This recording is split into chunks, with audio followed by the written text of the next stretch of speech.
سلسلہ تھا اور بعض لوگوں کے لیے یہ بات نہیں تھی کہ یہ بھی کوئی چیز ہے شریعت کے اندر، یعنی پہلی دفعہ بعض نے سنا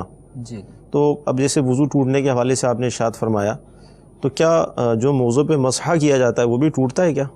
بالکل، وہ اس کے وضو جس طرح ٹوٹتا ہے اسی طرح موضوع پہ مسح بھی ٹوٹے گا، بلکہ یہ تو کلیہ ہے کہ جن چیزوں سے وضو ٹوٹ جاتا ہے صحیح یا غسل فرض ہو جاتا ہے ان چیزوں سے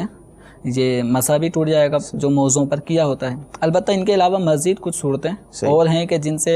موضوع پر کیا ہوا مسح ختم ہو جائے گا۔ صحیح، تو اس کی صورت یہ ہے کہ کسی نے موزہ اتار لیا، صحیح،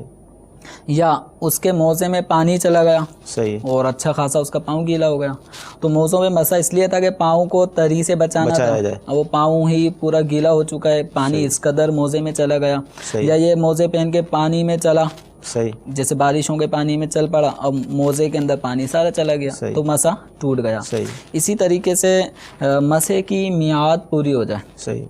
مقیم کے لیے 24 گھنٹے، صحیح ہے، اور مسافر کے لیے 3 دن 3 رات، ٹھیک، یہ اس کی ایک میعاد ہے، ایک ڈیوریشن ہے، اس کے اندر تو یہ مسح کر سکتا ہے۔ صحیح ہے، لیکن جب مثال کے طور پہ باوضو حالت میں پہنا اور باوضو حالت میں پہننے کے بعد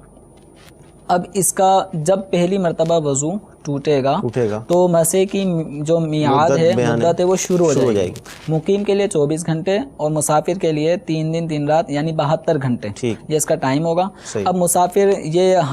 اس 24 گھنٹے کے دوران جب جب وضو کا مرحلہ تھا یہ مسافر اس کے لیے مسح کرتا جا رہا تھا، مقیم تھا 24 گھنٹے کے دوران وہ مسح کرتا چلا جا رہا تھا، لیکن جب 24 گھنٹے پورے ہو گئے،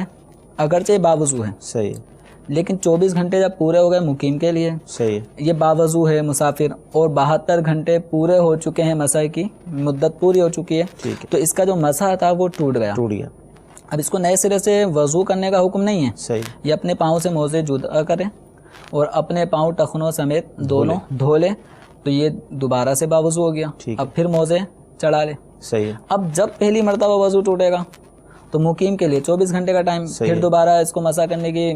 سہولت حاصل ہو جائے گی، اور مسافر کے لیے 72 گھنٹے 3 دن 3 رات کی مسح کرنے کی سہولت حاصل ہو جائے گی۔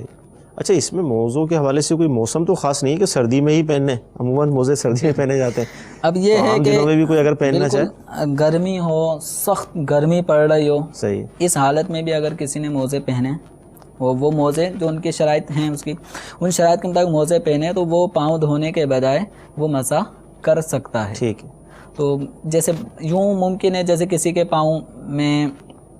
زخم ہے، پانی نہیں پہنچانا چاہتا تو وہ چاہے تو موزے پہن لے، ٹھیک ہے، موزے پہن کر ان موزوں پہ مسح کر لے۔ تو اس کا تعلق سردی یا گرمی کے حوالے سے نہیں ہے، یہ ایک باقاعدہ حکم ہے۔ بس اوقات پاؤں کو کسی وجہ سے تکلیف پہنچ رہی ہوتی ہے تو موزے پہنے جا سکتے ہیں، لیکن یہی ہے کہ مسح تو کر لے گا پاؤں،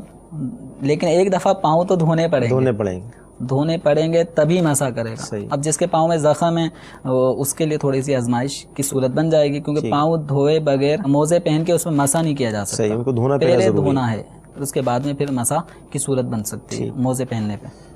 اگر کالز ہیں